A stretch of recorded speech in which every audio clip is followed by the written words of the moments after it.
Oui, un film ne ressemble pas à un autre et ne se montre pas de la même façon, suivant les partenaires associés, quoi. Donc on ne peut pas dégager une règle. Le Canal Plus est majoritaire dans la production, non? Oui, oui, bien sûr. Ouais, bah, en fait, en gros, sans Canal, c'est compliqué de faire un film de genre. Vraiment très compliqué. Ou alors, On a fait quand même. on en a fait, mais c'est voilà, c'est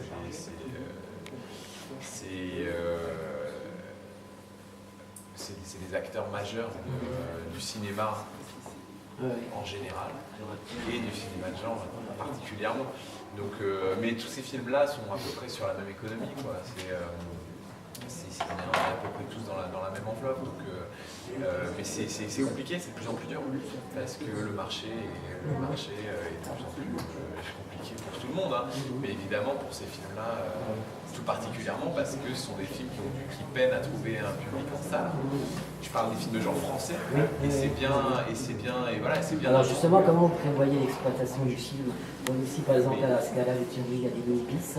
Tous les mois, est-ce que vous disiez un public bien précis? Vous avez des réseaux, des créneaux bien précis? Je termine juste, que je vais laisser répondre Manu, mais je termine juste là-dessus, c'est que le public il existe, le public il est là, parce que les films de genre américains cartonnent.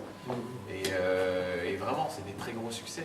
Les franchises, mais pas que les franchises. Mais avec du public américain aux États-Unis? Non, mais je parle en France. Ah oui.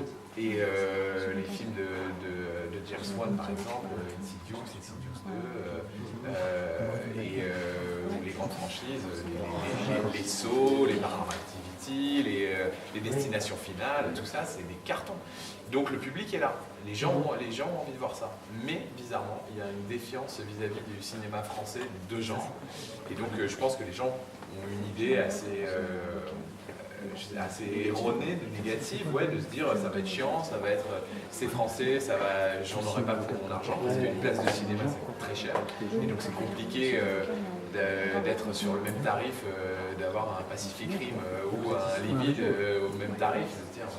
Je pense qu'il y a plein de gens qui se disent bah ouais, moi je veux en avoir pour mon argent, et qui pensent que c'est chiant le cinéma de genre français, que c'est des gens qui discutent dans une cuisine et qui se disent qui dissertent de leurs problèmes existentiels, alors que nous, notre travail vraiment c'est d'essayer de convaincre le public du contraire, qu'on peut faire un cinéma aussi marrant, décomplexé, gore, fun, avec des bons acteurs, avec de la comédie, mais aussi de la trouille et de l'angoisse, de la tension, et que c'est pour ça que nous on a de plus en plus d'ambition avec Alex, c'est qu'on essaye d'en mettre un maximum dans nos films, que ce qui soit vraiment très généreux, et des fois ça porte préjudice parce que on peut tellement en mettre